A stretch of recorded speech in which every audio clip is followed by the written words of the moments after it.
Feel around on our breasts. We have to know our bodies to know when something changes. That's vital.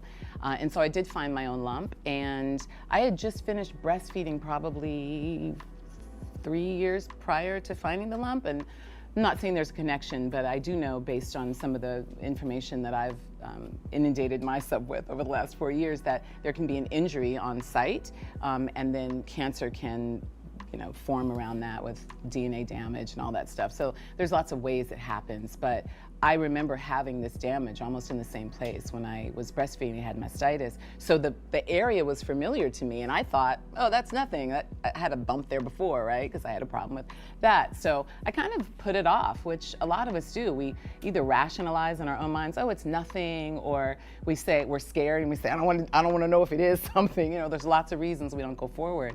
And at the time, I was also not doing mammograms, which was a huge mistake because my mom had breast cancer, and I knew my chances of experiencing it were higher because there was not a genetic link that we found so far, but certainly a genetic history. So I should have been doing it, and I wasn't, for all kinds of reasons, one of which being my idea about the radiation, which is, not completely false, but completely foolish.